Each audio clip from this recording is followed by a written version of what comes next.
bienvenue à JK raconte une histoire où des drames de la vie réelle se déroulent. Installez-vous confortablement et savourez le récit d'aujourd'hui. Michael Davison ponça le bois, souffla doucement sur la surface et contempla la trace sinueuse d'obscurité sur le bois de teck de la quille. C'était indéniablement une fissure, mais la question de l'inné et de l'acquis demeurait. Si la fissure était superficielle, il pourrait la remplir d'époxy et la poncer. Si la fissure traversait la planche, cela signifiait que le bois était simplement mauvais, et il devrait reconstruire le bateau pour remplacer la pièce condamnée. Michael Davison regarda de nouveau la lueur chaude et dorée des lumières de la maison à une centaine de mètres, alors que l'obscurité commençait à envahir l'air autour de lui sur le lac Minnetonka. Repoussant l'échéance le plus longtemps possible, il rentra chez lui, dans sa maison sans joie. Il était une fois, tout avait semblé plus prometteur. Peu après avoir obtenu son diplôme de l'Université du Minnesota, il épousa Sarah Mitchell, son amour de lycée. Elle n'aurait même pas parlé à un gars comme lui, issu d'une famille dysfonctionnelle. Mais elle l'avait rencontré au groupe de jeunes de leur église à Minneapolis, qui prêchait les marchés libres et la justice sociale. « Soyez gentils avec les enfants issus de familles dysfonctionnelles », avait dit son père, le docteur William Mitchell, psychologue. Ils sont plus comme des animaux sauvages parce que la vie les a traités durement. Ne vous attendez pas à ce qu'ils se soucient d'aider les autres, seulement eux-mêmes. Sarah gardait ses distances avec la plupart d'entre eux. Mais alors qu'elle fixait le vide pendant un service du soir, elle croisa le regard de Michael par hasard. « Bonjour », lui dit-il avec désinvolture. Elle vit un garçon plutôt musclé aux yeux d'un bleu vif et aux cheveux couleur miel, assez beau, juste au-dessus de la taille moyenne, 1 pouce de moins que 6 pieds. Elle savait qu'il était un peu un fauteur de troubles en classe, qui obtenait quand même de très bonnes notes et s'était construit une sorte de bateau primé. Il l'effrayait parce que son père était un cadre d'une compagnie pétrolière et, selon ses parents, c'étaient des gens malfaisants. Elle connaissait Michael comme un type intelligent et direct qui gardait souvent rancune. « Bonjour », dit-elle avec la déférence typique des adolescents. Il vit une fille mince au visage innocent, aux yeux gris insondables et aux cheveux châtains clairs. Elle se tenait avec l'élégance d'une danseuse et avait des muscles à force de jouer au hockey sur gazon. Il savait qu'elle obtenait de bonnes notes, mais elle était silencieuse en classe, comme si elle attendait une raison de sortir de sa coquille. 1 pouce plus petite que lui, elle semblait vive, mais réticente à trop se livrer au monde. Bien qu'il soupçonnât que si jamais elle prenait suffisamment confiance pour avoir ses propres opinions, elle ferait preuve de beaucoup de perspicacité. Ils parlèrent le reste de la nuit, abordant tous les sujets possibles, entremêlés de questions prévisibles sur leur avenir. Ce soir-là, Sarah rentra chez elle dans un état de profonde confusion. Comme la plupart des gens de sa génération, Sarah n'avait aucune idée de ce qu'était l'amour ni de son rapport à l'attirance et au désir. Elle avait une vision issue des livres classiques qu'elle lisait à l'école, une autre d'Hollywood et de la musique populaire, et une troisième de l'église et de ses parents. Dans les films, un homme beau et une femme magnifique se rencontraient dans une situation délicate. Puis commençaient à se disputer dans ce que sa tante psychologue appelait une relation de codépendance, mais finissaient par se rapprocher et découvraient le matin qu'ils étaient amoureux. Les livres qu'on lui donnait à l'école louaient les hommes et les femmes qui défiaient la pression sociale pour rester vertueux, puis rencontraient leur véritable amour et compagnon en faisant quelque chose de désintéressé. Ses parents insistaient pour qu'elle trouve un homme avec une bonne carrière qui ne détruirait pas la famille. Mais ils refusaient également de la traiter injustement. Elle n'avait jamais vu Michael autrement que comme l'un des enfants qu'elle laisserait derrière elle avec le reste des lycéens. Mais elle ressentait quelque chose qui aurait pu être le désir de lui plaire, d'obtenir son approbation, ou même d'être désirée par lui. Sarah et Michael se rencontrèrent pendant leur dernière année de lycée. Ce temps doux amer où les gens savaient que grandir allait bientôt détruire les vieilles amitiés et les amours. Elle savait que Michael l'effrayait aussi. Un jour, pendant un cours d'histoire, le professeur remarqua que la plupart des élèves étaient catatoniques ou endormis et se tourna vers Michael avec une question sur Hitler et Staline. « Qui sont-ils » demanda-t-il. Michael répondit, « Staline, un ancien braqueur de banque, a confondu le pouve. Hier et l'importance, transformant son pays en une dictature bureaucratique qui a tué 30 millions de ses habitants par pure incompétence.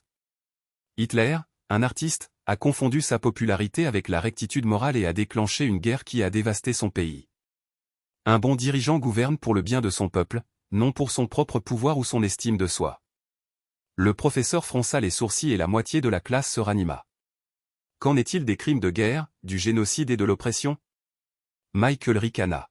« L'histoire est écrite dans la cruauté et l'extermination parce que ce sont les seuls signaux qui réveillent les gens. Autrement, ils suivent simplement leur propre inertie.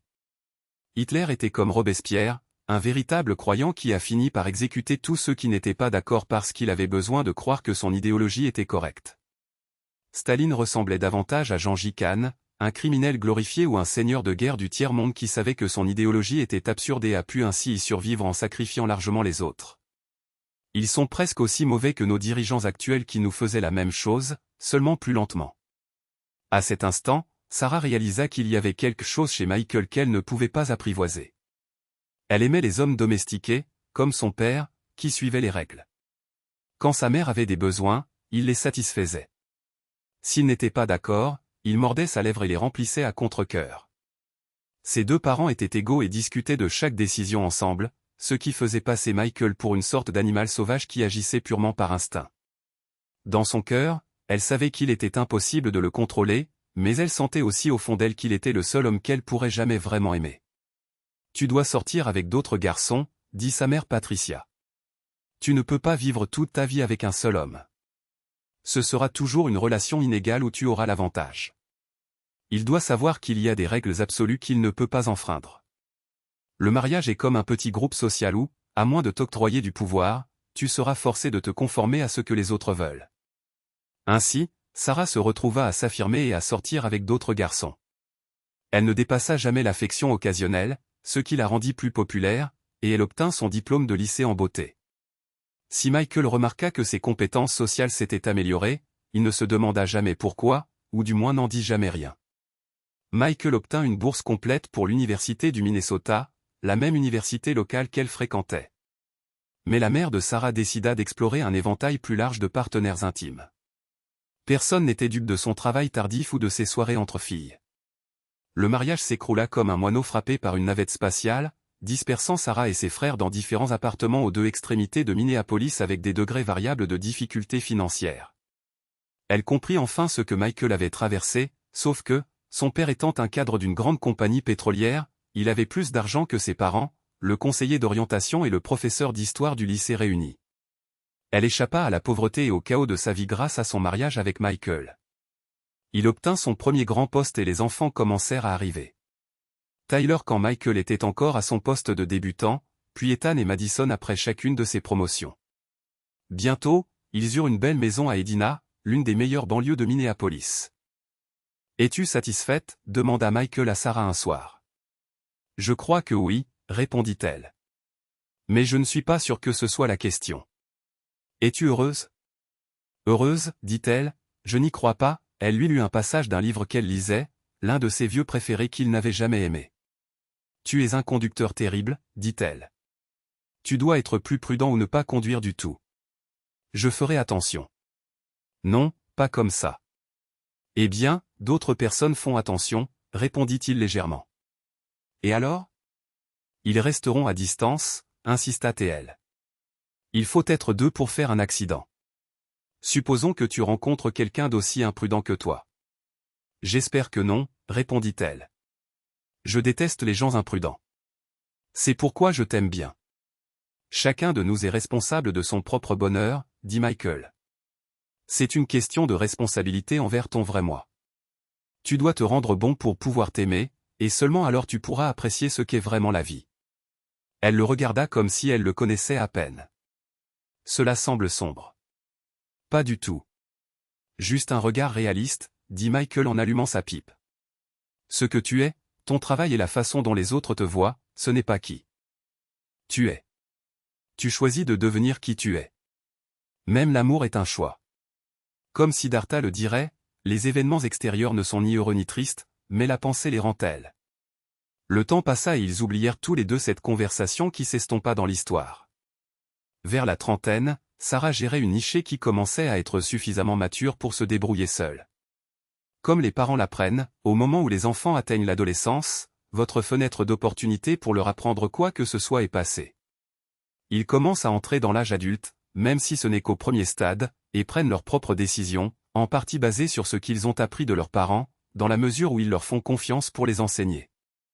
Michael est passé d'un emploi où il faisait simplement ce qu'on lui disait à celui de chef d'entreprise, ce qui signifiait qu'il passait la plupart de ses heures d'éveil à réfléchir à la manière de manœuvrer son entreprise pour qu'il y ait suffisamment d'argent pour être durable, en trouvant un créneau de marché où elle pourrait croître. Il avait maintenant 3 employés, 2 négociateurs et un responsable de bureau. Sa responsable de bureau, Rebecca Foster, est venue le voir directement après ses études supérieures.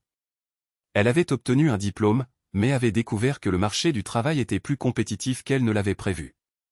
Elle était pratique, intelligente et avait besoin d'un emploi stable. « Que espérez-vous accomplir ici ?» demanda Michael sans lever les yeux. Rebecca le regarda avec ses yeux bleu-gris lumineux. « Monsieur Davison, j'aime parler directement, dit-elle après quelques secondes.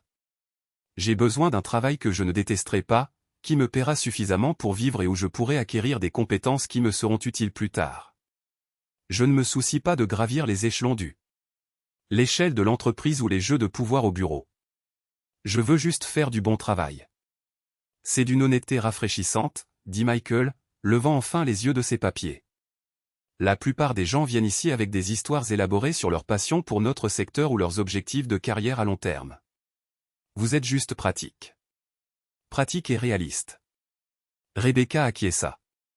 J'ai appris que parfois, le meilleur travail est celui qui vous apporte de la stabilité pendant que vous déterminez ce que vous voulez vraiment faire de votre vie. Michael trouvait son approche séduisante.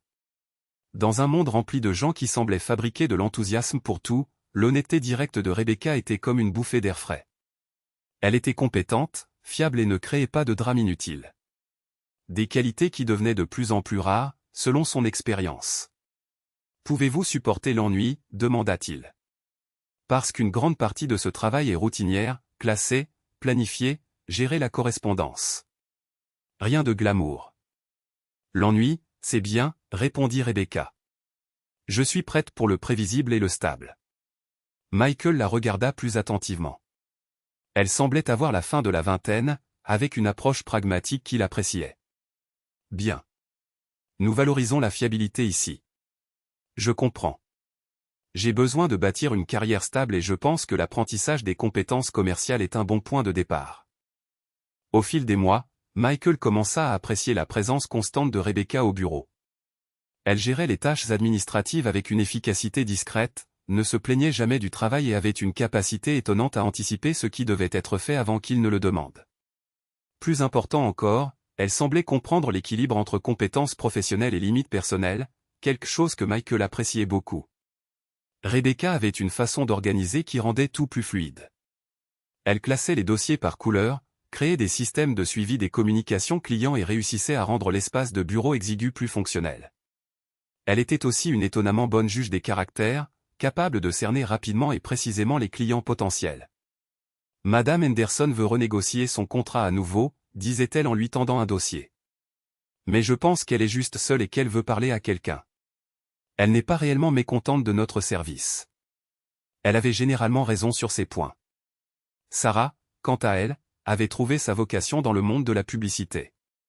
Elle avait commencé dans une petite entreprise du centre-ville de Minneapolis, mais était rapidement passée à une plus grande agence où sa combinaison de créativité et de compétences organisationnelles la rendait précieuse. Elle était douée pour gérer les relations clients et avait un sens intuitif de ce qui plairait à différentes démographies. Le travail l'énergisait d'une manière que la vie domestique n'avait jamais fait. À la maison. Elle avait l'impression de gérer constamment les besoins des autres. Les exigences discrètes de Michael pour l'ordre et la routine, les exigences infinies des enfants en matière d'attention et de conseil. Au travail, elle se sentait capable et importante.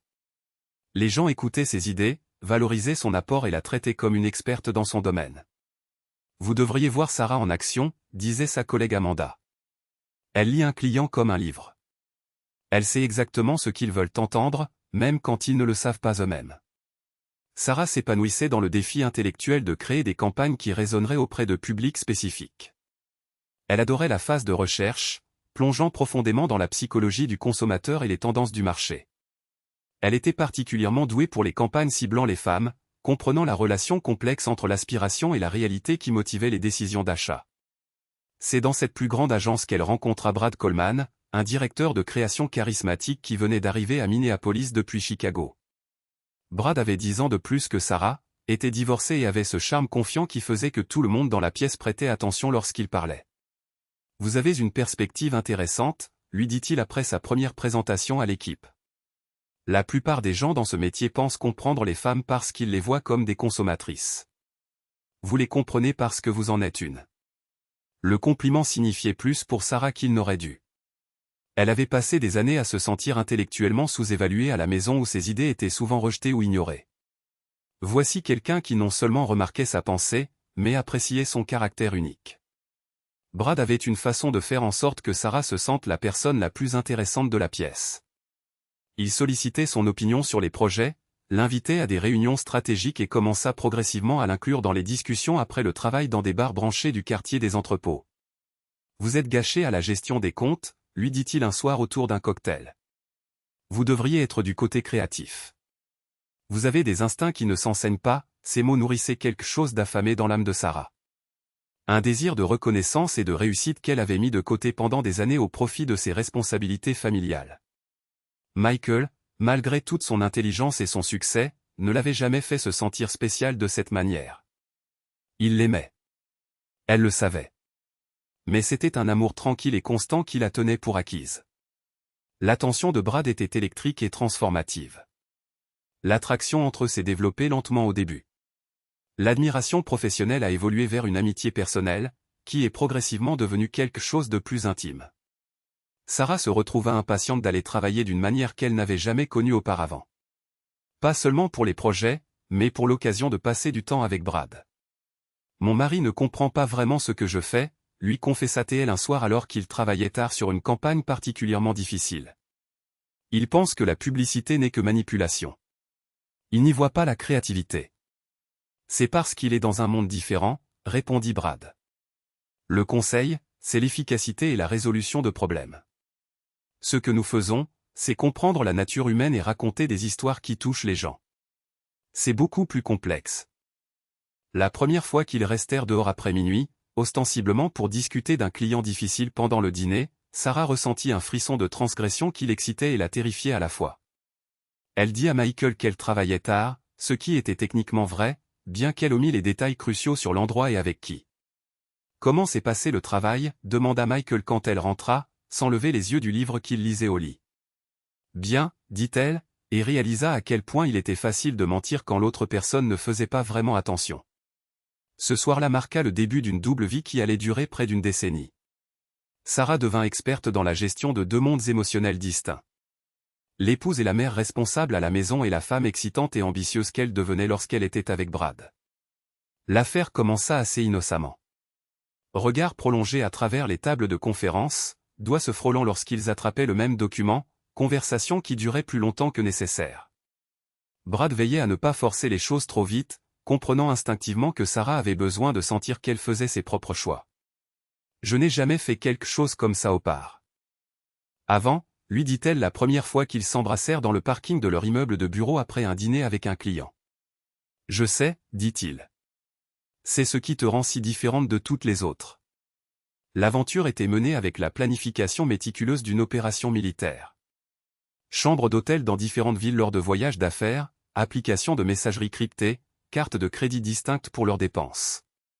Sarah se convainquit que ce que Michael ne savait pas ne pouvait pas le blesser, et qu'elle méritait ce bonheur. Après des années à se sentir sous-estimée, elle élabora des justifications complexes pour son comportement. Michael était devenu distant et excessivement concentré sur son travail. Il ne semblait plus la voir que comme une gestionnaire de foyer. Leur relation intime s'était refroidie jusqu'à devenir une simple routine. Elle ne faisait de mal à personne, se disait-elle. Tant qu'elle continuait à remplir ses responsabilités à la maison, Brad la faisait se sentir vivante d'une manière qu'elle avait oublié possible. Avec lui, elle était Sarah, la professionnelle créative, la brillante stratège, la femme désirable. À la maison, elle n'était que maman, la personne qui s'assurait que les besoins de tous les autres étaient satisfaits. « Tu t'illumines quand tu parles de travail », observa Michael un soir, bien qu'il semblât plus curieux qu'inquiet. « C'est agréable de se sentir valorisé », répondit-elle, et il hocha la tête distraitement, reprenant sa lecture.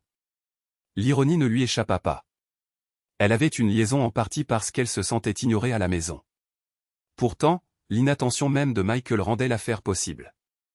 Il lui faisait entièrement confiance, ne remettait jamais en question ses soirées tardives ou ses voyages le week-end, ne demandait jamais d'explications détaillées sur son emploi du temps. Pendant près de 10 ans, Sarah vécut dans deux mondes. Elle fut scrupuleusement prudente quant au maintien des frontières entre eux, ne ramenant jamais Brad à la maison, ne le présentant jamais aux enfants, ne laissant jamais les deux parties de sa vie se croiser. Mais les secrets ont une façon de se révéler, surtout quand on devient négligent avec la technologie et trop confiant dans sa capacité à garder deux mondes séparés pour toujours. Il la regarda avec des yeux vides. Il savait qu'il y avait deux options. Elle pouvait admettre le problème, il pouvait y travailler, et la vie continuerait parce qu'ils étaient unis. Cela signifiait qu'elle croyait toujours en lui, le respectait, et était dans son équipe travaillant pour leurs intérêts mutuels. Alternativement, elle pouvait nier le problème parce qu'elle ne pensait pas qu'il pouvait être résolu ou n'avait aucun intérêt à le faire. Cela signifiait que dans son cœur et son esprit, elle avait déjà quitté le mariage et le considérait comme quelque chose qui n'avait pas d'importance. « Que veux-tu dire » répondit Sarah évasivement. « Nous ne passons plus de temps ensemble. Nous faisons à peine l'amour. Et quand cela arrive, c'est comme si tu attendais un taxi.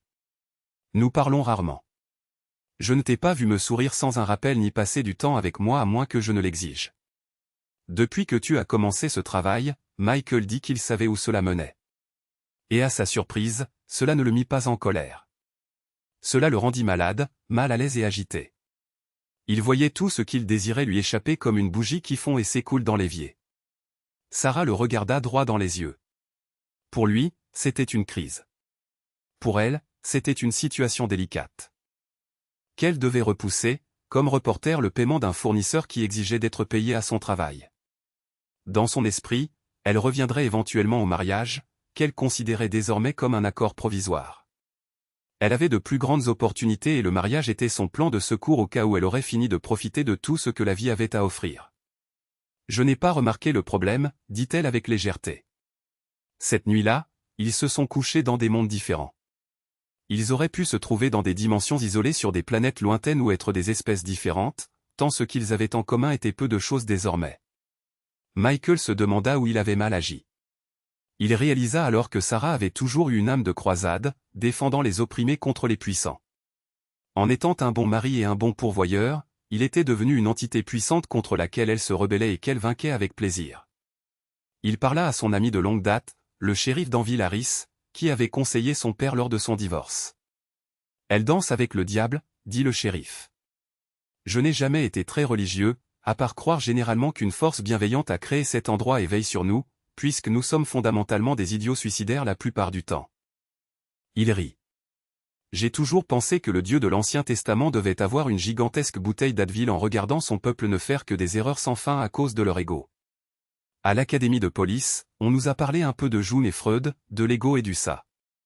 En gros, c'était comme ça. » Le shérif alluma l'un des cigares italiens qu'il préférait, le coupant en deux à travers le renflement du milieu avec son couteau de poche. « Le ça prend les décisions. C'est essentiellement ce que nous sommes dans nos instincts et nos âmes. L'ego explique ce qui se passe en réponse à nos décisions de manière à ce que nous ayons bonne apparence à nos propres yeux et à ceux des autres, ce que nous croyons être. Le ça est essentiellement une pluralité d'impulsions conflictuelles, et celle qui est la moins destructive et la plus bénéfique, du moins en théorie, l'emporte. » Il expira la fumée et continua, à l'académie, on nous disait d'expliquer les choses à l'ego pour que le ça choisisse la voie de la moindre résistance. Rendre le combat ou la fuite impossible. Offrez de la nourriture et vous pourrez les intégrer au système sans violence. La plupart du temps, votre femme fait le contraire. Son ego prend les décisions, ce qui amène le ça à le suivre, et cela lui fait perdre le sens de qui elle est. Je suppose que la question pour vous, dit le shérif en rallumant légèrement son cigare moribond, est de savoir si vous voulez arranger cela. Après tout, comme on dit, elle vous a montré son vrai visage.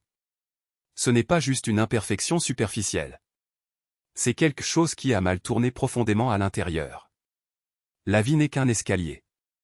Quand vous allez là où vous devez aller, c'est une ascension difficile. Quand vous allez quelque part de mauvais, c'est un saut vers le bas.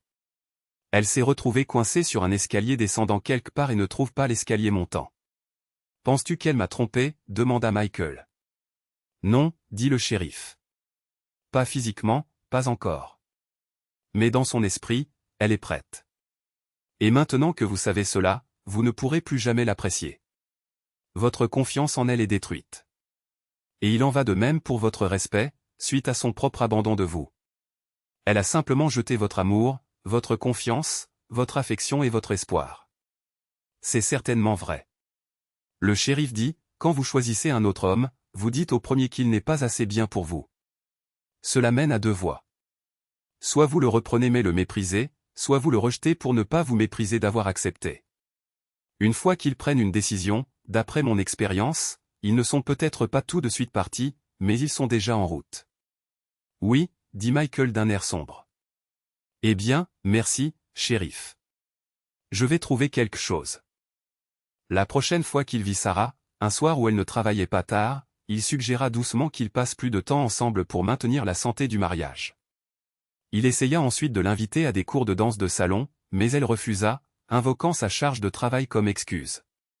Il consacra des heures au massage des pieds, aux conversations et à des vins de meilleure qualité. Mais à chaque fois, il ressentait son mépris, réalisait à quel point il comptait peu à ses yeux et sentait la lourdeur dans son estomac s'accumuler jusqu'à plusieurs tonnes de désespoir sombre et de détresse grise. Finalement, il demanda simplement « Veux-tu divorcer ?»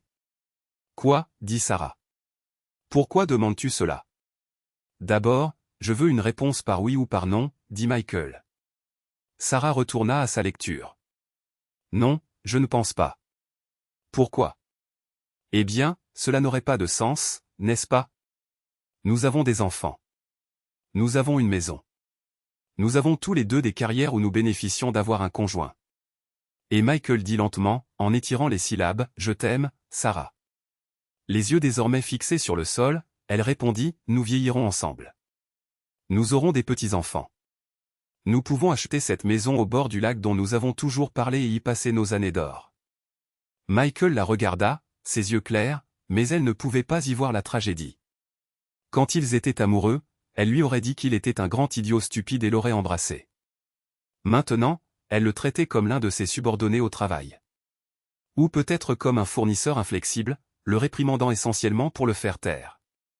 Et le fait de le rencontrer à mi-chemin, de le soutenir et d'exprimer de l'amour? Non, c'était aussi mort que leur vie nocturne. Ethan, 14 ans, lui donna la pièce suivante du puzzle. Puisque toute vie est un mystère, la première étape pour résoudre un mystère est d'identifier tous les éléments impliqués. Tu sais, la fille avec qui j'allais au bal d'automne, elle m'a quitté pour aller camper avec Owen Rogers et sa famille bizarre. Celle à qui tu as donné le collier? Oui, juste il y a une semaine. Ethan dit, tu sais, les mâles alpha et les femelles bêta veulent un type stable pour fournir de l'argent et un étalon pour l'intimité. Il rougit légèrement d'avoir utilisé un tel langage. Tu es un intello, mais tu es aussi un étalon, dit Michael, en ébouriffant ses cheveux. Il faudra quelques années pour que cela devienne évident, mais certains réaliseront que tu es un partenaire digne de ce nom. Tu veux venir à la salle de sport avec moi? On peut te muscler un peu. Oui, dit Ethan. Ce serait super.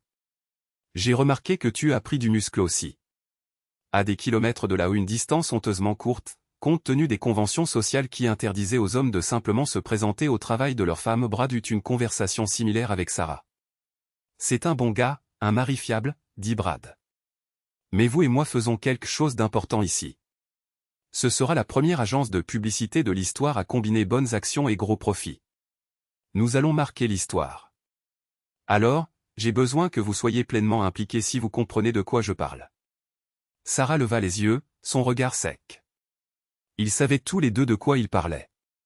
De retour à la maison, Michael a nourri les enfants, lu à Madison, aidé Ethan avec la géométrie et appelé Tyler, qui fréquentait l'université d'État avec une bourse complète. Il décida d'arrêter de perdre son temps avec sa femme et de profiter davantage de ses enfants à la place. Quand Sarah rentra chez elle et alla directement sous la douche, emportant son téléphone avec elle, il frissonna. Au lit, son estomac commença à se tordre douloureusement de nouveau, et une sueur froide perla sur son front. Il dormit à peine cette nuit-là, bien que Sarah ronronna doucement comme un chat. Quand il se regarda dans le miroir le matin, il vit une gravité morne dans ses yeux et un manque d'éclat. Leur couleur bleu vif habituelle s'était estompée jusqu'à devenir un cobalt immense. Il ne reconnut pas l'expression au début, mais il se la rappela ensuite pour l'avoir vue en travaillant sur un projet scolaire en tant que bénévole dans un hôpital pour vétérans où il avait rencontré des hommes qui avaient vu trop de guerres. C'étaient les yeux d'un homme essayant de s'accrocher à sa santé mentale, incertain si le diable intérieur éclaterait à tout moment et laisserait derrière lui un désert dévasté et sanglant. Tout va bien, demanda Rebecca en milieu de matinée. Ils étaient en difficulté avec un nouveau contrat qui limiterait leur emploi du temps et pourrait être non rentable. Je n'ai juste pas assez dormi, dit-il. C'est tout. Je vais prendre plus de café et me préparer. Elle le regarda avec inquiétude. Je vais chercher le café. Ne t'habitue pas, il sourit malgré lui. Et à la fin de la journée, il avait tout mis en place, renégocié le contrat pour des frais supplémentaires, et créé un calendrier de 6 mois qu'il pourrait adapter aux clients existants. Il dit au revoir et commença le chemin du retour, permettant à son esprit de se déconcentrer et de se détendre, comme il l'avait appris il y a longtemps lors de sa formation Vipassana. Alors il réalisa une chose sur 2 niveaux.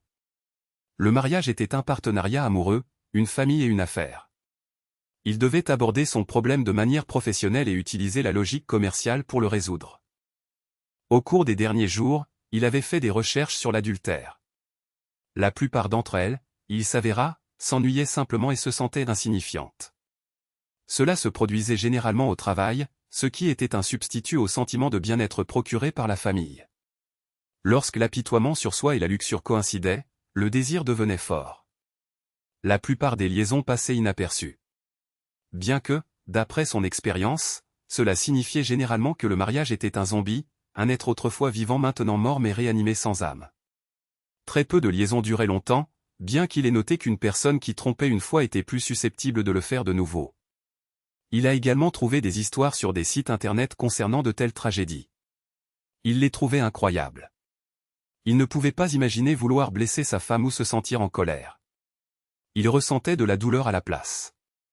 Une douleur profonde qui résonnait dans tout son corps, pulsant à travers ses yeux et le bout de ses doigts à chaque respiration qu'il prenait. C'était juste une tragédie, un problème insoluble qui existait dans l'écart entre ce que l'amour était censé être et ce que les gens en faisaient réellement. À cette époque, Sarah découvrait de nouvelles dimensions de pouvoir personnel.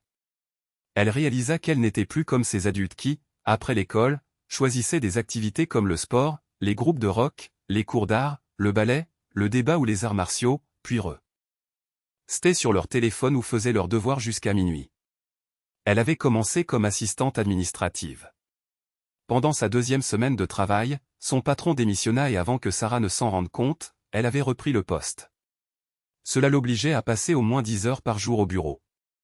Mais en se levant tôt, elle pouvait y arriver. Et son mari, qui rentrait tôt, pouvait préparer le dîner pour les enfants. Elle partagea ses craintes avec sa mère, Patricia. J'ai l'impression de devenir différentes personnes.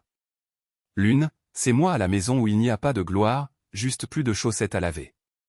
L'autre, c'est ma carrière où je grandis vite et maintenant je veux déménager en ville. C'est une étape nécessaire pour grandir. Sa mère lui dit, tu deviens enfin la personne que tu étais destinée à être. Tu as travaillé dur pour en arriver là, et tu mérites de te sentir apprécié.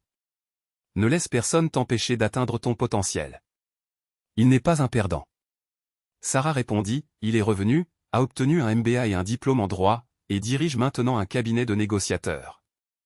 Nous vivons très confortablement. Oui, mais qui se souviendra de lui quand il mourra, demanda sa mère. Ce n'est qu'un autre homme sans visage en costume-cravate. Toi, en revanche, tu repousses les limites en ayant un travail progressiste et qui deviendra bientôt extrêmement lucratif. Ta vie prend un sens grâce à qui tu es et à ce que tu fais. Patricia travaillait toujours au même poste dans le district scolaire où elle avait rencontré l'homme qu'elle voulait pour second mari. Il s'avéra, cependant, que sa femme était prête à pardonner ses méfaits. Il retourna donc auprès d'elle et ne s'enfuit jamais avec Patricia comme il l'avait prévu. Elle finit par vivre seule, mais jouissait d'une vie sociale active et fut présentée dans plusieurs magazines locaux pour son travail, apportant la compassion chrétienne à ceux qui en avaient besoin. Lorsque Sarah apporta un gratin à son père, qui vivait dans un appartement qu'il pouvait se permettre après la pension alimentaire et les allocations familiales, il exprima sa prudence. « Ne laisse pas ton travail devenir ton âme, dit-il. Ils n'en valent pas la peine. Tu es la même avec ou sans emploi, et la famille n'est qu'un bonus. Tu seras toujours ma fille intelligente, aimante et gentille. Crois-moi, j'ai consacré trop d'années au travail, à l'église et à la politique. J'aurais aimé passer ce temps à créer plus de liens avec les gens. Si tu veux être célèbre, écris un livre ou quelque chose comme ça. » Sarah errait maintenant, le doute au cœur, dans les catacombes de son esprit. Elle n'avait jamais été la fille que tout le monde connaissait et dont on parlait, juste une personne discrète. Bien que très estimée et respectée. Bien que Michael lui assurât un bon revenu et fût un père aimant, il ne ressemblait pas aux hommes dont elle lisait les exploits dans les journaux, ceux qui inventaient de nouveaux réseaux sociaux, construisaient des fusées ou dirigeaient des organisations à but non lucratif qui fournissaient des microcrédits à des populations affamées du tiers-monde. Sarah fut de nouveau promue lorsque l'entreprise se scinda en réponse à une potentielle fusion. La moitié du personnel quitta l'entreprise par dégoût d'être racheté par leurs concurrents. Mais pour Sarah, cette décision fut brillante car elle doubla amplement leur part de marché. Elle pourvut les postes laissés vacants par les déserteurs. Et lorsqu'elle présenta ses idées à son patron, Brad Coleman, il fut très attentif, voyant le potentiel de sa nouvelle orientation marketing, qui combinait une saine sagesse capitaliste avec l'activisme des droits de l'homme, et il insista pour qu'elle travaille directement avec lui. Bientôt, elle commença à passer plus de temps au bureau. Sa famille, comme toutes les choses organiques, s'adapta. Tyler cuisinait davantage, tout comme Michael. Les plus jeunes aidaient à laver les légumes et à nettoyer la maison. Ils étaient tous fiers d'elle, pensa-t-elle, bien qu'elle sentît une certaine hésitation de la part de son mari. Durant cette période, elle se rapprocha de Brad et ils développèrent une solide relation de travail alors qu'ils réorganisaient l'entreprise pléthorique en une équipe percutante, axée sur la domination du marché. Ses amis la reconnaissaient à peine. Sarah renouvela sa garde-robe et passait 1 heure chaque matin sur son vélo elliptique à domicile. Elle savait qu'elle était magnifique parce que les têtes se tournaient quand elle entrait dans une pièce. L'ancienne effacée de ses jours d'école non seulement brisa le plafond de verre et détruisit l'inégalité, mais devint également convoitée pour son esprit, son corps et sa personnalité. Sa famille fut reléguée au rang d'une ligne dans sa biographie. Michael observait cette transformation de loin, l'ayant déjà vue maintes fois dans son travail. Sa mère était finalement partie pour devenir vice-présidente exécutive à Bangkok, mais il ne l'avait jamais dit à Sarah. Ce qui n'était au début qu'une agitation intérieure devint un réceptacle, puis un vide, et finalement une perversion. Il commença à remarquer qu'il se sentait parfois à court de souffle, comme s'il oubliait de respirer, et qu'il ressentait souvent une crampe à l'estomac. « Tu sais, Sarah, dit Michael un jour alors qu'il coupait des haricots verts pour le dîner du samedi, j'essaie toujours d'appliquer le test de l'épouse au travail. Si je faisais quelque chose et que tu entrais et que tu étais contrarié par ce que je faisais, je ne voudrais pas le faire. Cela inclut même d'être seul derrière des portes closes avec une collègue. Oh, chérie, je m'en fiche, dit Sarah d'un air absent. Et Michael vit son attitude changer. À ce moment-là, il n'y avait pas de jalousie, ce qui signifiait qu'elle ne se souciait plus assez de lui pour le posséder à l'exclusion de tout le monde. Pour que l'amour existe, Michael savait qu'il devait être jaloux. Autrement, c'était simplement utiliser une autre personne par commodité. C'est une bonne règle, dit-il. Je veux dire, si tu veux garder ton conjoint heureux, es-tu heureuse, Sarah? Sarah ne répondit rien. Ils nourrirent les enfants, regardèrent un terrible film d'action qui rendit tout le monde heureux avec son action brutale, puis allèrent se coucher. Michael se serra contre Sarah, et tenta de l'intéresser, mais elle se détourna. Pas maintenant, dit-elle de la même voix qu'elle utilisait avec ses subordonnés. Elle se retourna et, sous la lumière d'une petite lampe de lecture, commença à examiner un dossier de documents liés à la prochaine fusion de son entreprise. Michael sombra dans un sommeil agité. Il savait, depuis les cours de biologie, que lorsqu'une femelle rejetait un mâle, cela signifiait qu'elle considérait un autre mâle comme étant d'un statut supérieur et ne reviendrait jamais vers l'ancien, à moins que sa meilleure option n'échoue. Ayant grandi avec l'idée que l'amour signifiait abandonner tous les autres plutôt que de chercher constamment la prochaine opportunité, il trouva sa réaction troublante. Il sombra dans un sommeil agité où des pensées et des images sombres le troublèrent.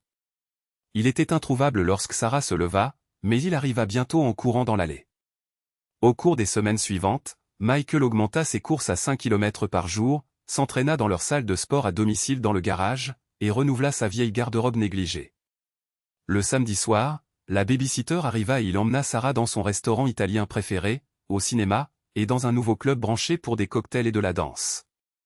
Elle dansa avec lui 2 fois, puis vérifia son téléphone et dit qu'il était temps de rentrer.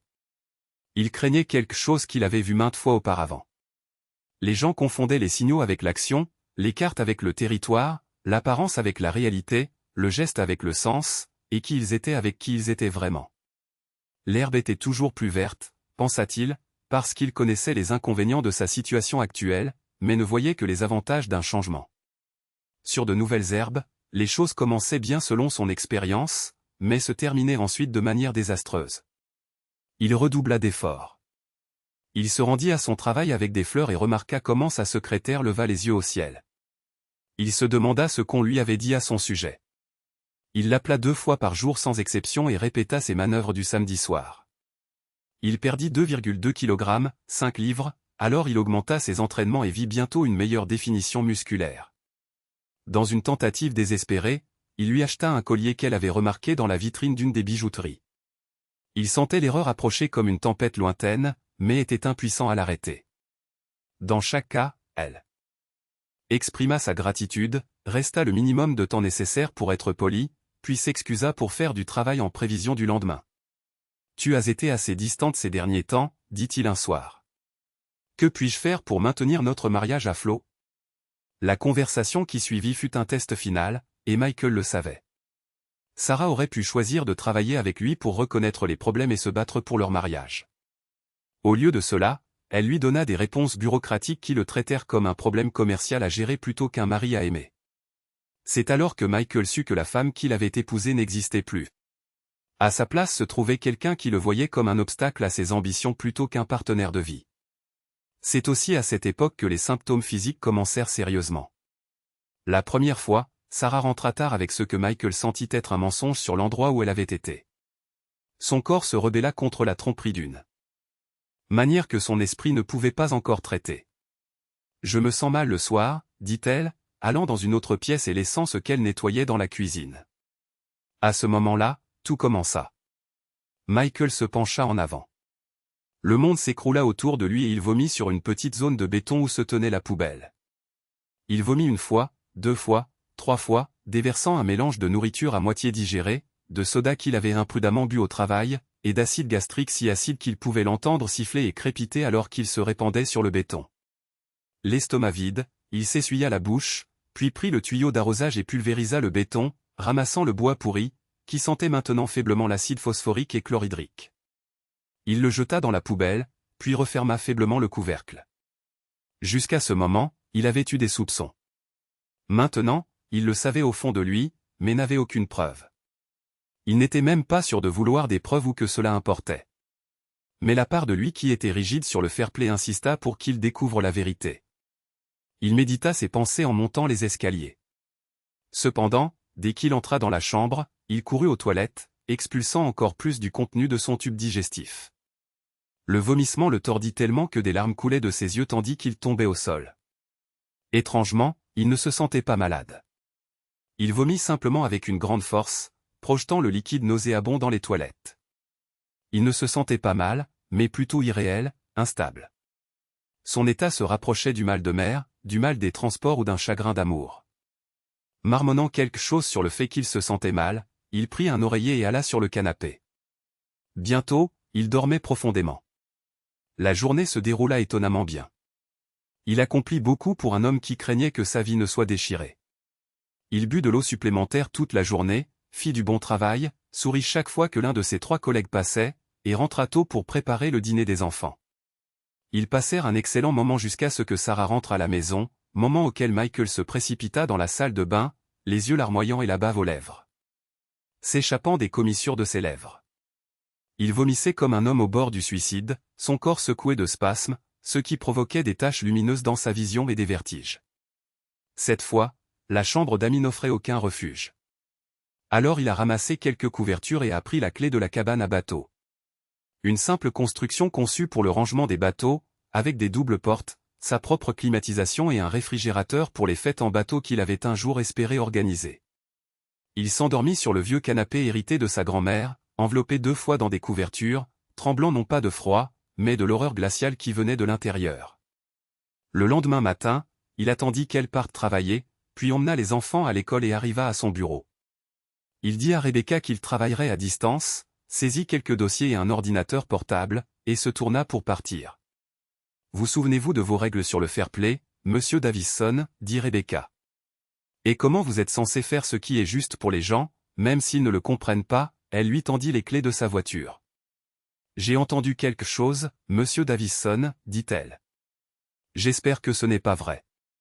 Mais si ça l'est, vous voudrez connaître chaque terrible détail, n'est-ce pas? Comme vous l'avez toujours dit, endurez la douleur pour pouvoir prendre les bonnes décisions. Il fixa les clés. Merci, Rebecca. Je vous dois une fière chandelle, dit-il en lui tendant ses propres clés, incapable de croiser son regard. Faites simplement ce que vous avez à faire, murmura-t-elle quand il partit. Il conduisit sa petite Honda jusqu'à un mini-centre commercial chic, coincé entre une école et une église, où se trouvaient 2 agences immobilières et une vieille maison coloniale avec des vitres sans teint qui abritait une agence de publicité. Alors qu'il se garait près de l'église, il sortit ses jumelles et nota sur son bloc-notes les numéros de plaque d'immatriculation des voitures du parking ainsi que leur description. Il enregistra les heures de leur arrivée et de leur départ. Heureusement, le bureau n'avait pas de parking clôturé. Ainsi, quand Brad sortit, Michael put clairement voir Sarah monter dans sa voiture. Il prit quelques photos avec le vieil appareil photo de Tyler. Une fois qu'ils furent partis, il ne fit rien. Le système de feu de circulation les retint, alors il attendit quelques minutes avant de partir en voiture et de presque les rattraper au feu suivant.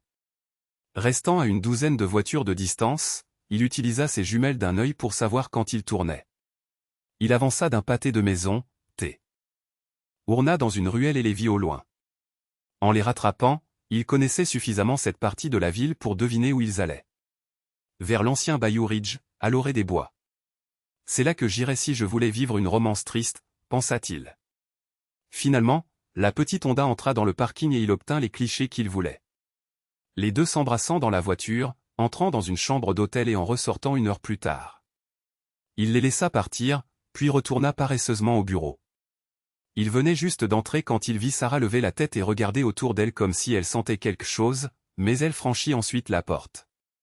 Il remercia à nouveau Rebecca dans son cœur d'avoir eu la prévoyance de lui fournir une voiture anonyme.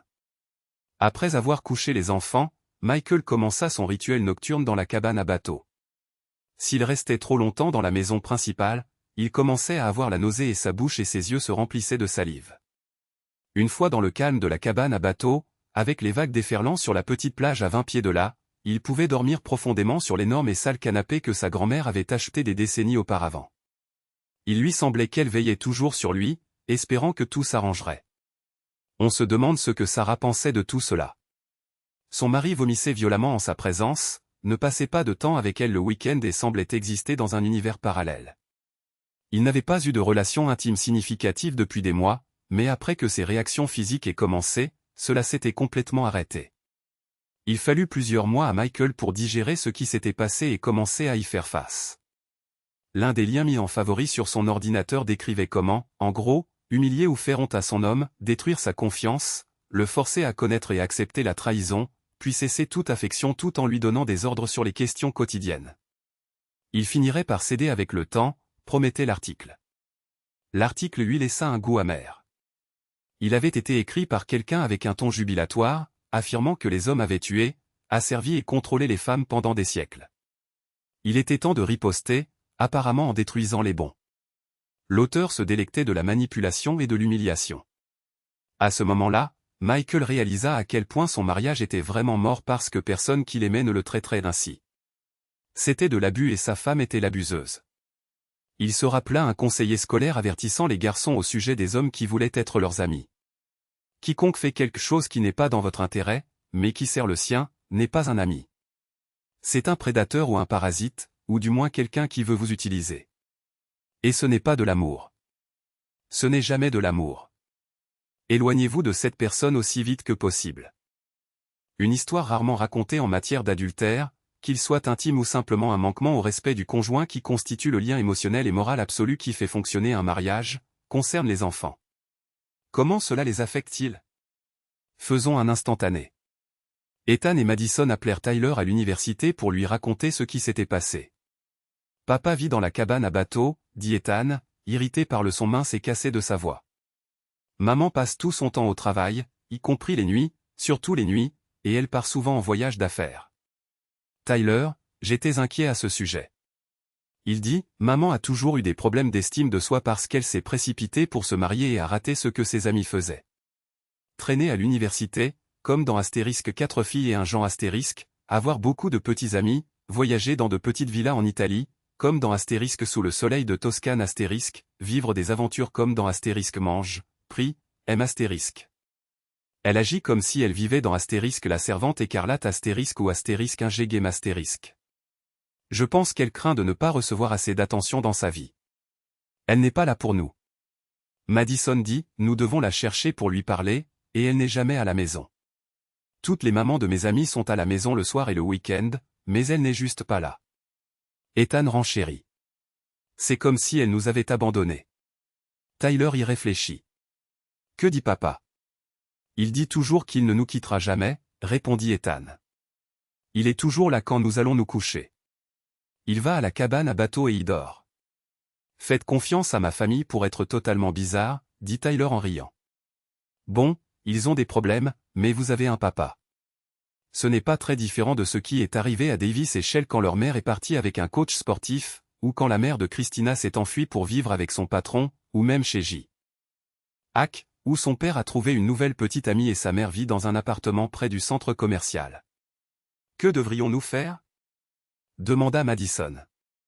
Tyler pensa, bienvenue à l'âge adulte, les enfants. Les autres vous décevront. Papa ne le fera pas. Il est trop honnête et généreux.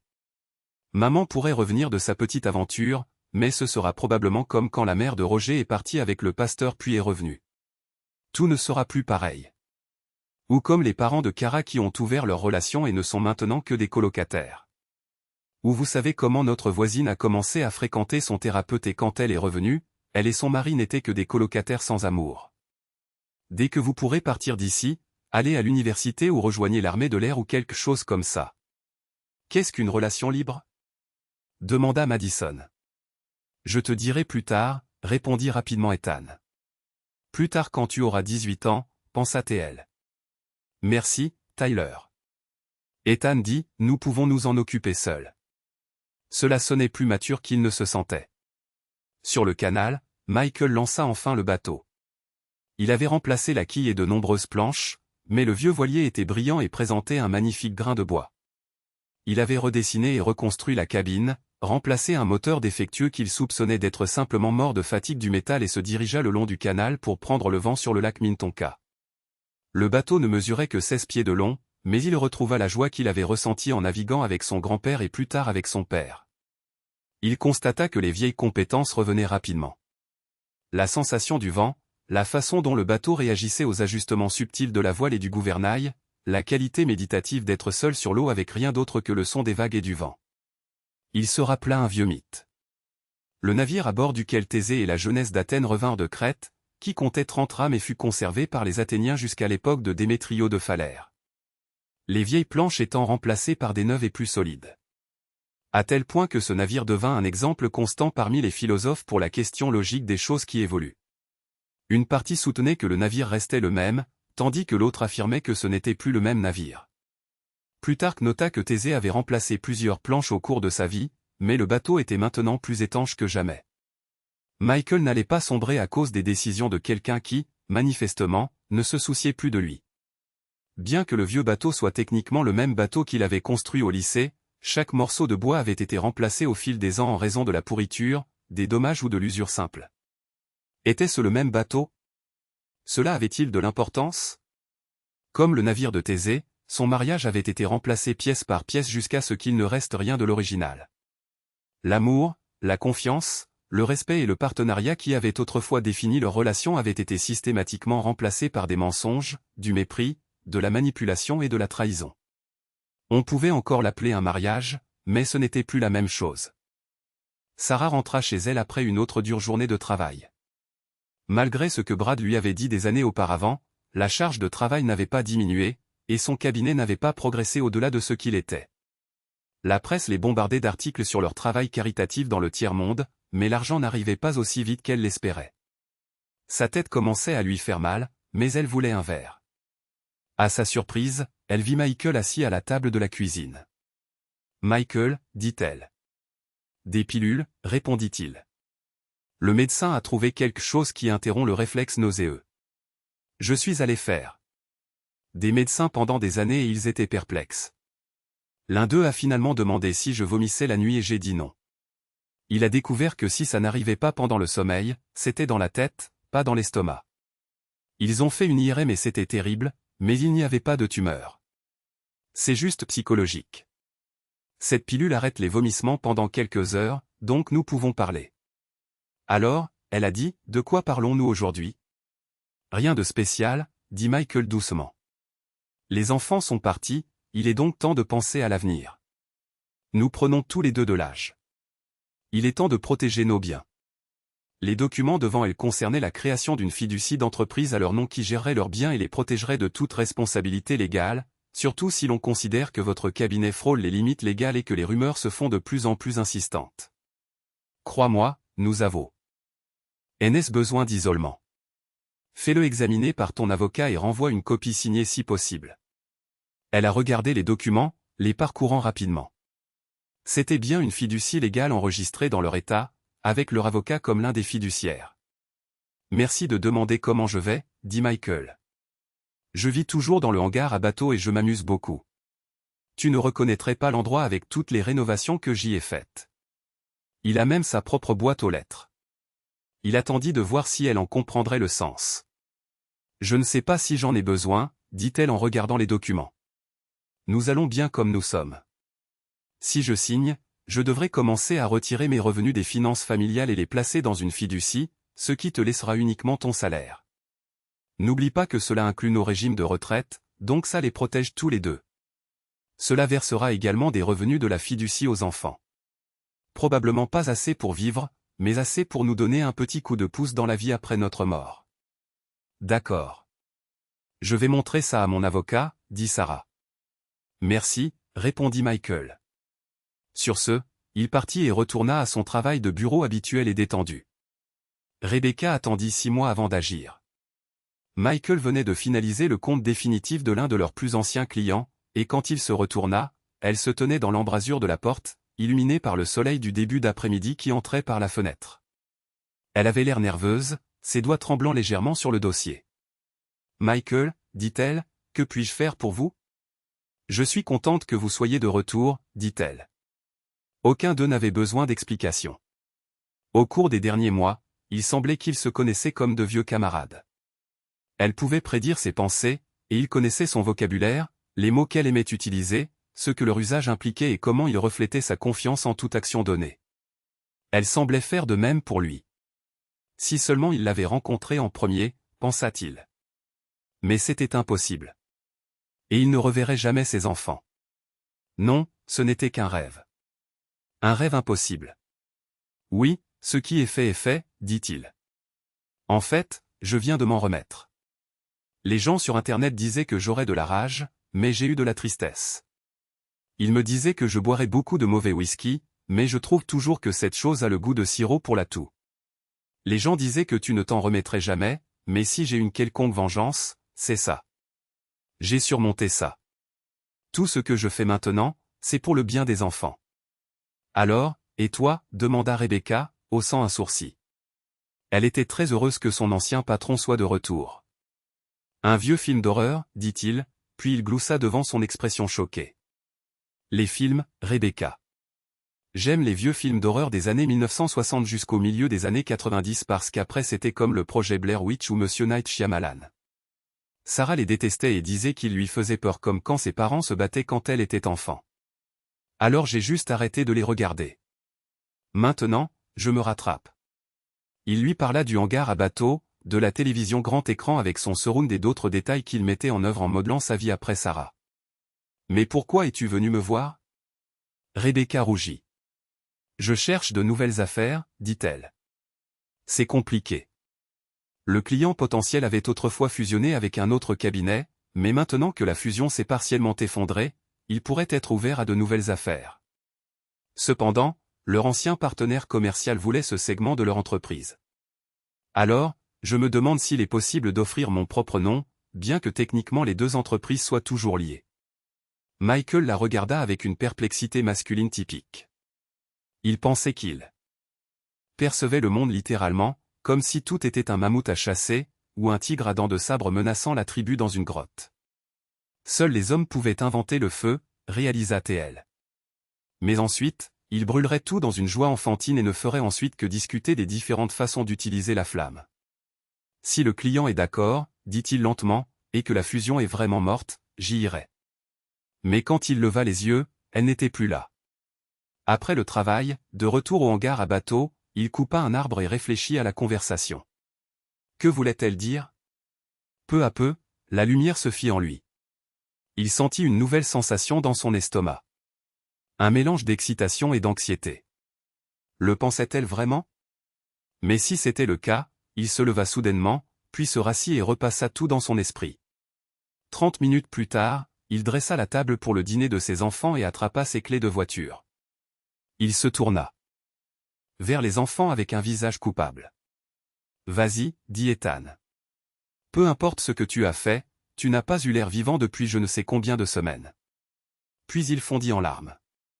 Michael le serra contre lui et jura qu'il contrôlerait ses émotions pour préserver l'innocence de ses enfants. Sur l'autel du sacrifice causé par un acte d'abus grave de ce qu'il considérait comme un bon mariage. Tandis que la nuit tombait et que les oiseaux cédaient la place au son des insectes et au doux bruit des arroseurs qui se mettaient en marche, il tourna au coin du trottoir menant à un appartement du côté ouest de Minneapolis. Les appartements Sheffield occupaient la majeure partie de l'une des ruelles les plus lugubres qu'il ait jamais vues, mais c'était un quartier sûr et calme. Il vérifia l'adresse sur son téléphone et se dirigea vers un appartement du côté ouest du grand complexe tentaculaire. Elle ouvrit la porte avant qu'il ne frappe. « As-tu reçu mon message ?» dit-elle. « Je suis stupide, commença-t-il, s'excusant. « Mais tu es venu quand même ?» demanda-t-elle. « Pourquoi ?»« L'espoir, dit-il. Quand nous avons parlé pour la première fois, il est devenu évident pour moi que tu étais quelqu'un, pas quelque chose. Il y avait juste de la vitalité, de l'honnêteté et une direction. Une porte s'est fermée et tu en as ouvert une autre. Tu es entré avec courage et m'as dit l'honnête vérité. À ce moment-là, comme je le comprends maintenant, j'étais entouré de menteurs. J'ai été impressionné et je le suis toujours. Et puis aujourd'hui, j'essaie de ne jamais être léger avec mes employés, surtout parce que je suis marié. Mais c'est fini, répondit-il. Sauf pour assurer la stabilité de mes enfants que j'aime plus que tout au monde. Il termina dans un murmure. Michael secoua la tête pour éclaircir ses pensées. J'espérais, sans y croire, que tu me demandais ce que je ferais dans ta situation. Tu transmettais le message, à moins que je ne me trompe, que je ne serais pas le méchant dans cette équation. Et j'ai espéré jusqu'à ce que je sois sûr que ce que tu as dit, si c'est ce que tu as dit, a du sens. Elle lui tendit une sorte de boisson. Il en but une gorgée. C'était une imitation de Dr Pepper de Costco, qui était meilleure que l'original. Il en but une autre gorgée. Merci, dit-il. Ce qui est fait, et peu importe où je me trompe, je ne saurai jamais si je me suis trompé du tout. Parfois, les choses tournent mal. Une tempête arrive et les oisillons tombent du nid, et on les trouve le lendemain matin quand il est trop tard. La guidance de Dieu ou l'univers matériel sans but, je ne sais pas. Et je ne pense pas que ce soit mon but de le savoir, mais bon sang, je parle. Tu as toujours été dans mes pensées comme l'une des personnes les plus authentiques que j'ai jamais rencontrées. Et Sarah, demanda-t-elle. Et Alex, répondit-il. Sarah? Rebecca soupira. Maintenant, tu me fais admettre que j'ai menti depuis le début. Alex n'est pas intéressé par les femmes, si tu vois ce que je veux dire. C'est mon professeur de ballet, ce que je fais comme hobby parce que, eh bien, j'aime ça, je suppose. Je lui ai demandé d'aider à éteindre le feu au bureau parce que j'ai vu la façon dont tu me regardais cette fois-là et je savais et je ne voulais pas être l'autre femme. Et juste comme ça, l'espoir s'en va. Je vois, dit Michael. Je suppose que j'ai tout mal compris. Non, dit-elle. Tout a changé. Je n'appellerai pas ta femme une imbécile. Elle a fait un choix et c'est quel genre de personne tu es. Elle est partie, Michael. Et franchement, je pourrais aller frapper cette stupide idiote, mais je crois au vieil adage, ne jamais interrompre son ennemi lorsqu'elle fait une erreur. Elle prit la boisson et en but une longue gorgée. Alors, je ne, commença Michael, fronçant les sourcils. Non, dit Rebecca. Je le savais depuis des mois. Je pense que tu le sais aussi. Il fit un pas en avant, puis pressa son front contre le sien. L'espoir, dit-il, il te tuera à chaque fois. Pas cette fois, dit-elle, prenant ses mains. Pas de ma vie. Il parlait de quelque chose et il se réveilla sur le canapé, assis à côté d'elle et lui tenant la main. C'est inhabituel, mais je suis une fille conventionnelle. Elle a dit, les 1000 dernières années, peut-être plus, ont été une erreur. Il n'y a pas de règle pour ça, mais si tu ne vois pas d'inconvénient à y aller doucement, nous pourrions le faire. Ils se tinrent la main tout le temps. Des heures plus tard, il coupa le moteur et ralentit la voiture, risquant de se garer dans la rue pour ne réveiller personne. Ce fut la nuit la plus magique de sa vie. Des profondeurs des ténèbres au sommet des montagnes, baignées par la lumière du soleil d'un matin de printemps. Pourtant, pas un seul baiser ne fut échangé entre eux. Il la tint jusqu'à ce qu'il soit clair ce qui avait été fait. Maintenant, ils étaient des conspirateurs en mission d'espoir et de foi, perdus dans un monde de G. ENS ivre de pouvoir et obsédé par la mort. Est-ce que cela pouvait marcher? Il s'endormit en y pensant. Elle fixa les règles. Jamais au bureau, jamais en public, et jamais devant ses enfants. Il garderait le secret, mais elle était, comme elle le disait, féroce avec un regard dans les yeux qui montrait sa détermination. À ce moment-là, il fit écho à son sentiment, parlant clairement afin que personne, sa bien-aimée, les forces du destin, les dieux du hasard, ne puissent se méprendre sur sa signification. Le choix était éternel. Il réalisa qu'à tout moment, tout pouvait changer, tout comme les moments qui avaient détruit son mariage. Il pouvait se retirer de l'abîme à tout moment. Mais cet abîme ne semblait que sombre. Sombre à l'extérieur, lumineuse à l'intérieur. Le soir, après que les enfants se soient endormis dans sa maison bateau qui s'améliorait rapidement, il aimait lui faire la cuisine. Parfois, il s'asseyait et discutait simplement. Il apprit son histoire, une jeune fille timide aux cheveux couleur miel, qui écrivait bien mais ne s'intégrait jamais, et qui découvrit qu'elle était athlétique et forte. Elle révéla des choses sur lui que Sarah n'avait jamais pensé à demander, comme la façon dont il avait passé un été à travailler avec les pompiers volontaires. Leur vocabulaire personnel se développa, tout comme leur lien.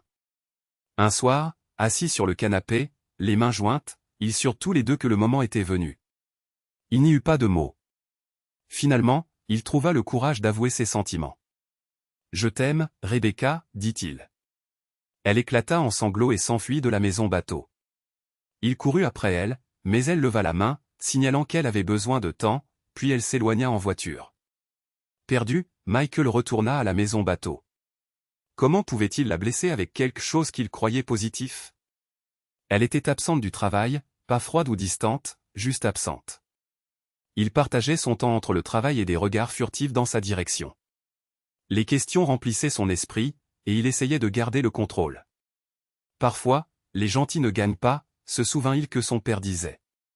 Une fois la journée de travail terminée, il se leva lentement et marcha mécaniquement vers le parking. Il resta assis dans sa voiture pendant plusieurs minutes, essayant de comprendre ce qui se passait dans sa tête, ou peut-être dans son cœur.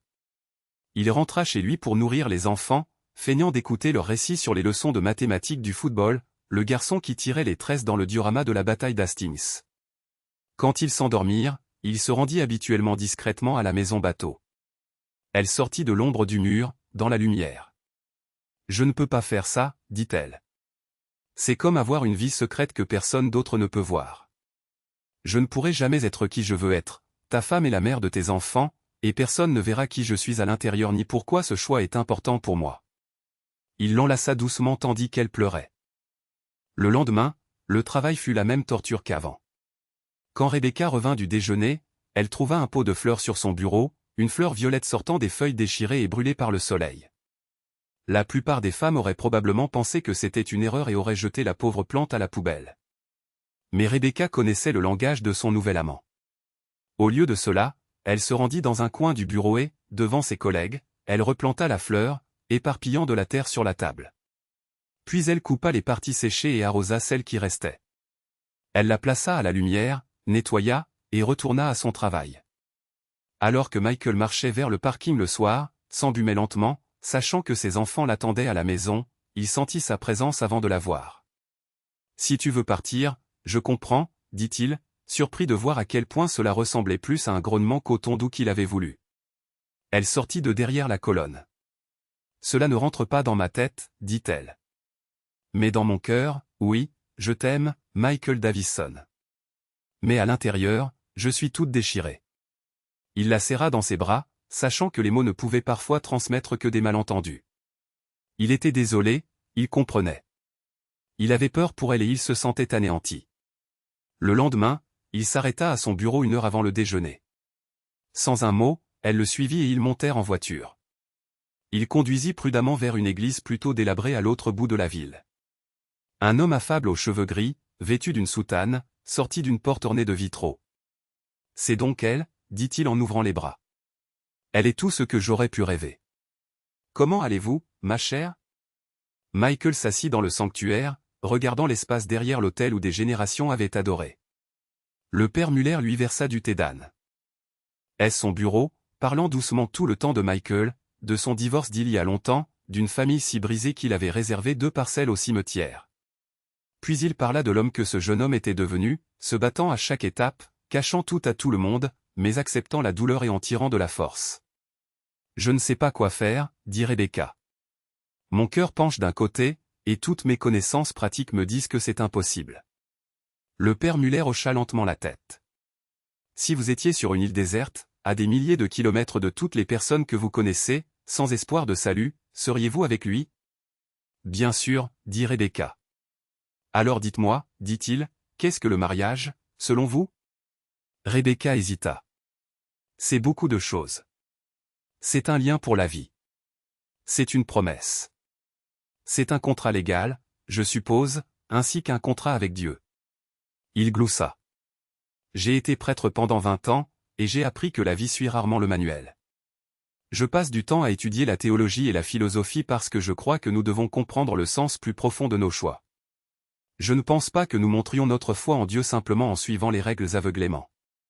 Je pense que nous la montrons en prenant des décisions difficiles avec amour et sagesse, en essayant de faire ce qui est le mieux pour toutes les personnes impliquées. Le prêtre but une gorgée de son thé et continua, « La Bible nous enseigne la grâce et le pardon. Car c'est par la grâce que vous êtes sauvés, par le moyen de la foi. Et cela ne vient pas de vous, c'est le don de Dieu. Ce n'est point par les œuvres, afin que personne ne se glorifie. » Éphésiens 2, 8-9. Ce que j'ai appris, c'est que parfois la vie nous présente des situations où il n'y a pas de réponse parfaite, seulement le choix d'agir avec amour ou sans. Nous ne pouvons pas toujours connaître parfaitement la volonté de Dieu. Mais il est clair que vous tenez profondément l'un à l'autre et que vous voulez bien faire envers toutes les personnes impliquées, y compris les enfants de Michael. Cela crée un conflit entre ce que la société attend et ce que votre cœur vous dit être juste.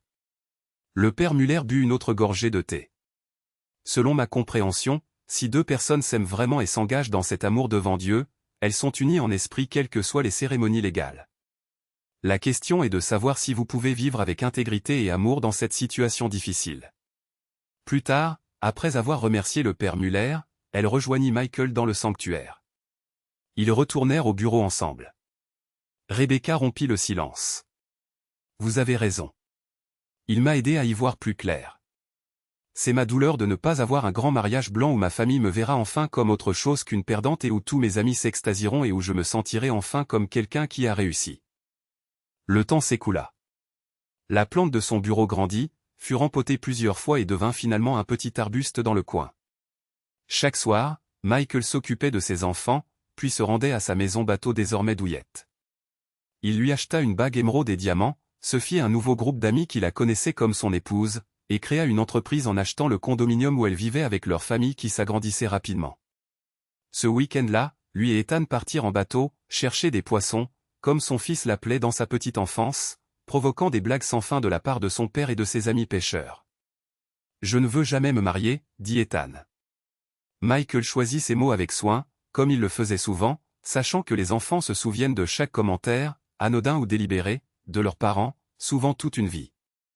Lorsqu'il interagissait avec ses enfants, Michael comprenait qu'il n'était pas seulement Michael, mais avant tout un parent, un chef, ou un papa pour sa famille, et qu'il devait faire les choses correctement à chaque fois. « Le mariage est la chose la plus difficile que j'ai jamais faite, dit Michael, c'est aussi l'une des meilleures choses que j'ai jamais faites, si ce n'est la meilleure. Je vous ai eu grâce à cela, et vous n'étiez pas pour moi de simples copies de moi-même, mais des personnes à part entière qui apportent le meilleur de ce que votre mère et moi avions. Mais maman n'est jamais à la maison, dit Ethan. C'est comme si vous n'étiez pas mariés du tout. J'aime ta mère et je l'aimerai toujours, dit Michael. Elle a fait des choix qui, eh bien, il est difficile de prédire comment les choses se dérouleront à long terme. Cela a rendu les choses difficiles. Je l'aimerai toujours et je lui pardonnerai, mais ses choix ont des conséquences. Ethan regarda la ligne de pêche dans l'eau. C'est pour ça que tu vis dans une maison sur l'eau et que Madame Rebecca vient. T'es le soir? Tu ne les tromperas jamais, pensa Michael. Oui, dit-il. C'est une bonne amie. Deviendra-t-elle notre mère? Demanda Ethan. Non, dit Michael. C'est un peu inhabituel, mais je pense que la plupart des vies sont comme ça. Elles ne sont pas normales et il faut faire face aux difficultés qui se présentent. Elle est mon amie et ta mère est ta mère. Elle le sera toujours. Nous serons une famille, mais tout comme ta mère a ses besoins et ses désirs, j'ai les miens. Ethan y réfléchit un moment. D'accord, dit-il finalement, ça a du sens. Alors maintenant j'ai deux mamans. Oui, en gros, répondit Michael, remontant une boîte de conserve vide couverte d'algues sur son hameçon. Ils rirent tous les deux et retournèrent le long du canal vers la maison. Ethan partit voir ses amis, et Michael retourna à sa petite maison sur l'eau, la maison détruite derrière lui. Alors, c'est ce que tu faisais, commença Sarah, s'approchant de la maison bateau. Pendant ce temps, Michael appela son vieil ami Anthony Walsh, qui avait bâti un cabinet d'avocats prospères spécialisé dans les litiges au centre-ville de Minneapolis. Le plan qu'ils élaborèrent était à la fois élégant et dévastateur dans sa simplicité. Tout au long de la journée, des appels furent passés aux clients dont Sarah avait négligemment laissé la liste sur son ordinateur portable. Chaque appel se déroula ainsi: service juridique, comment puis-je vous aider? Ici Anthony Walsh de Walsh Associates. J'appelle au sujet de notre prochain litige contre l'agence de publicité où travaille Brad Coleman. Et je me demande si votre entreprise était au courant d'une liaison continue entre M. Coleman et sa subordonnée Sarah Mitchell, dans laquelle nous avons l'intention d'enquêter sur des allégations de détournement de fonds clients. Étiez-vous au courant des affaires extra-conjugales entre ces deux personnes? Et avez-vous déjà remarqué des irrégularités comptables dans leurs comptes? Je vais devoir me renseigner. Nous vous contacterons. Il ne reçut aucun rappel, mais le message avait été transmis. Plus tard, à la fin de la journée, Anthony et Michael se retrouvèrent devant le conseil d'administration de l'agence de publicité de Brad.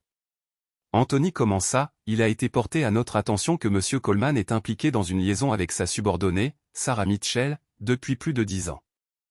Nous avons trouvé de la documentation sur l'ordinateur de Madame Mitchell qui suggère un éventuel détournement de ressources de l'entreprise, voire l'utilisation directe de fonds de l'entreprise pour financer cette liaison, y compris des week-ends de luxe.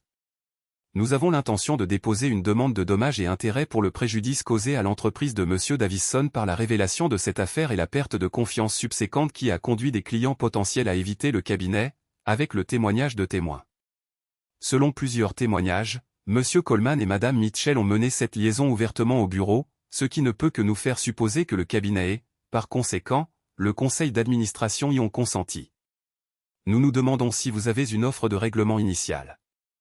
Tandis qu'il disait cela, la secrétaire entra dans la pièce et murmura à l'oreille du président du conseil d'administration. Michael ne pouvait que supposer qu'il s'agissait encore d'un autre client ayant appelé pour exprimer son inquiétude, car toutes les personnes impliquées tentaient d'échapper à la tempête juridique d'acier et de fange qui s'approchait rapidement d'elle. Le président devint blanc puis rouge. « Nous vous recontacterons, dit-il. » Michael et Anthony sortirent. « Message délivré, » dit Anthony quand ils furent hors de portée de voix. Pendant ce temps, Sarah était à Tahiti avec Brad, ignorant tout de la tempête qui se préparait chez eux. Elle avait dit à Michael qu'elle était à une conférence à Chicago. Un autre mensonge dans la toile de tromperie qu'elle avait tissée. Quand elle arriva à l'aéroport le matin, 2 jours plus tard, Michael était introuvable. Confuse, elle passa la sécurité avec seulement un examen superficiel de ses cavités corporelles et s'assit près de la porte d'embarquement. Les heures passèrent et quand l'embarquement commença, elle commença à s'inquiéter. Se levant, elle se retourna. « Brad, dit-elle. C'est si agréable de te rencontrer ici, Sarah, dit-il. Elle baissa les yeux et remarqua qu'il tenait un billet identique. Je l'ai trouvé sur mon bureau, dit-il. Je pensais que tu voulais enfin prendre ces vacances dont nous avons toujours parlé. Sarah sourit chaleureusement. Allons-y, dit-elle, au diable Michael et ses petits jeux. Elle pensa qu'elle le confronterait à son retour. Main dans la main, ils montèrent dans l'avion. Les poissons ne mordaient pas dans le canal, alors Michael rentra et changea de vêtements. Il appela Anthony. 2 semaines plus tard, lorsque Sarah rentra CH. EZL, elle était de mauvaise humeur. Le 2e jour à Tahiti, des courriels de leur service juridique étaient arrivés, la réprimandant, elle et Brad. Personne n'avait perdu son emploi, mais il était également clair que leur carrière n'irait nulle part après cet échec. Par décision du conseil d'administration, Brad n'était plus responsable de sa propre entreprise. Brad enragea et gâcha le reste des vacances, appelant des avocats et grommelant sur la façon dont il ne pouvait pas lui faire ça. Il appela ensuite sa femme pour s'expliquer pendant que Sarah allait à la plage avec un cocktail. « Continue à servir », dit-elle au préposé à la cabane, lui tendant un billet de 50. Dès que l'avion atterrit, Brad disparut. Sarah ne le revit plus jamais en dehors du travail. Le lendemain matin, Anthony et Michael, vêtus de costumes assortis, rencontrèrent Brad et son avocat. « Nous avons l'intention d'intenter une action en justice concernant les allégations portées contre mon client », commença l'avocat. « Super, » dit Anthony. « Et quoi d'autre ? » « Quoi ?» demanda l'avocat. « Vous êtes nouveau dans ce domaine, » répondit Anthony. « Je fais ça depuis des décennies. Vous nous poursuivez, nous obtenons le droit de découvrir. D'abord, nous avons besoin de l'emploi du temps de M. Coleman, de ses notes de frais pour tous les voyages d'affaires aux dates que nous spécifions, et d'un accès aux entretiens avec tous les employés qui auraient pu entendre Mme Mitchell et M. Coleman discuter de l'affaire au bureau. » L'avocat pâlit. « Nous vous contacterons. » Pendant ce temps, Sarah cherchait du travail, mais découvrit que toutes les agences de publicité d'Amérique du Nord avaient reçu une lettre de sollicitation demandant des détails sur sa liaison avec M. Coleman et sur la possibilité de mélanger des fonds ou d'utiliser les ressources de l'entreprise pour financer leurs rencontres à Las Vegas, Paris, New York et Atlantic City. Sans surprise, personne n'était prêt à l'embaucher pour un poste supérieur à celui de femme de ménage, et ce, uniquement si elle suivait un cours d'éthique rigoureux, qu'elle devrait financer elle-même.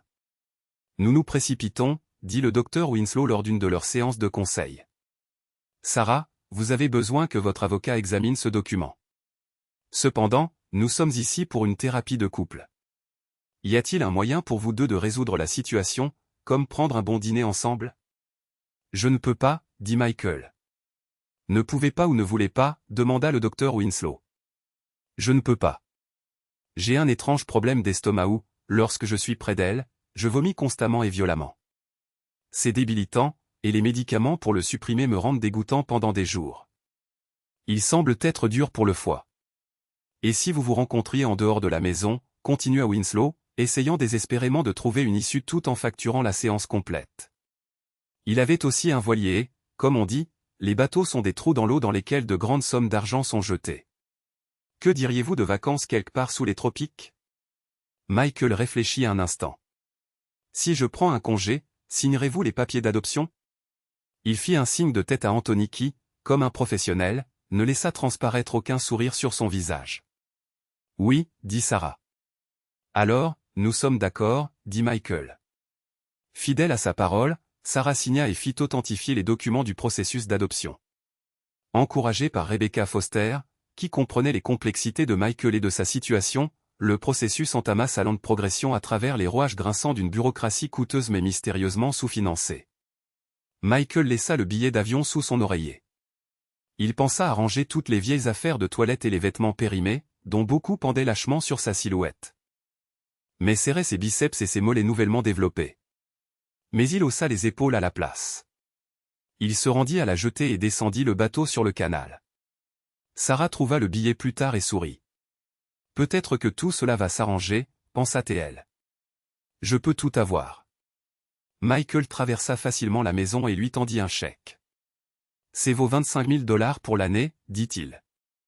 La maison est gratuite et les enfants sont sous surveillance. S'il vous plaît. Après s'être remise de son choc, Sarah le suivit jusqu'au hangar à bateau avec une expression déterminée. Je n'ai jamais pensé que tu étais si immature, dit-elle. Es-tu en train de me détruire au lieu d'essayer de résoudre ça comme des adultes ? J'ai essayé, dit Michael calmement, amarrant le bateau. Tu te souviens peut-être que j'ai passé beaucoup de temps à essayer. Tu n'as pas voulu écouter. Alors, es-tu en train de ruiner ma vie ? Michael jeta la corde de côté. Laisse-moi te dire quelque chose, Sarah. Le jour de notre mariage, j'ai plongé mes yeux dans les tiens et j'ai vu le chemin du bonheur. L'amour, la famille, le travail, le soutien pour tout payer. Une maison au bord du lac, la retraite et le voyage autour du monde. Puis passer des années d'or avec satisfaction et joie, visiter les petits-enfants et les gâter. C'est ce que je voulais, continua-t-il. C'est tout ce que tu ne pourras jamais avoir par ta propre faute. Tu m'as traité comme un serviteur ou l'un de tes subordonnés de bureau. Tu as jeté notre amour et avec lui notre avenir. Il existe une infinité de façons de trahir son conjoint, mais la pire d'entre elles est le mépris. Tu m'as traité comme un ennemi. Tout ce que j'ai fait, c'était dire la vérité pour que le monde sache que je ne suis pas un cocu, un homme qui acceptera ça sans rien dire. Leurs regards se croisèrent un instant. Sarah réalisa qu'elle ne l'avait jamais vraiment fait confiance parce que qui pourrait faire confiance à un animal imprudent qu'aucune femme ne pouvait contrôler? Michael vit des années d'enfants pleurant, effrayés par la rupture de leur famille et la confiance avec laquelle Sarah régnait en tyran, investi par sa carrière. La colère éclata un instant. Au diable, pensa-t-il. Au diable tous ceux qui mentent pour le pouvoir et traitent les autres comme des pions dans leur jeu. Michael soupira et alluma sa pipe. Je ne suis pas un martyr, Sarah. Comme l'a dit un sage, il n'y eut qu'un seul vrai chrétien, et il mourut sur la croix. Je suis peut-être Siddhartha sous l'arbre de la Bodhi ou Odin suspendu la tête en bas, avec un œil en moins. Je suis celui qui apprend de ses erreurs. Tes actions m'ont privé de ce que je voulais. Alors j'ai cherché ailleurs. Mais j'ai refusé de divorcer de toi parce que nos enfants, les fruits de notre amour, méritent une famille complète et la connaissance qu'il n'était pas une erreur. Même si tes actions leur signalent que j'étais une erreur et, par conséquent, leur création aussi. Comme sur commande, un voilier blanc éclatant, beaucoup plus grand que son petit bateau, s'approcha du quai. Rebecca fit un signe de la main, entourée de ses enfants. J'ai oublié de te dire, Sarah, mais tu n'as jamais demandé. Nous sommes à la retraite. Rebecca dirige maintenant son propre cabinet de conseil, et je fais aussi du conseil. Puisque tu ne voulais pas attendre pour voyager à travers le monde, j'irai avec elle et les enfants, et nous passerons un bon moment, tout cela payé par le fonds fiduciaire. Mais ce n'est pas une vengeance.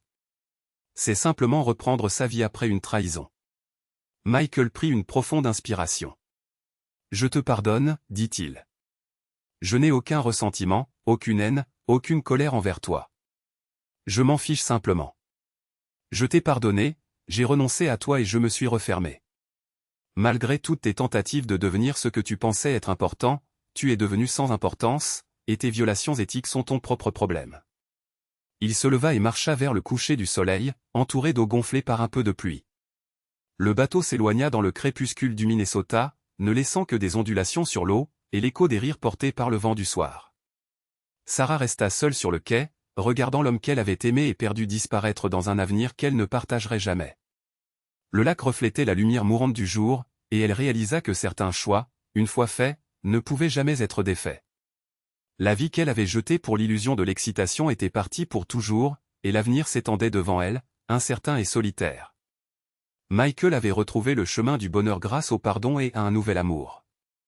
Elle devrait trouver sa propre voie, portant le poids de ses choix et espérant qu'un jour, dans les années à venir, elle découvrirait ce qu'elle avait cherché depuis toujours. Au loin, les lumières de Minneapolis scintillaient comme des étoiles tombées, lui rappelant que la vie, aussi changée soit-elle, continuerait. Demain apporterait de nouveaux défis, de nouvelles opportunités de rédemption ou de nouvelles pertes. Le choix, comme toujours, lui appartiendrait.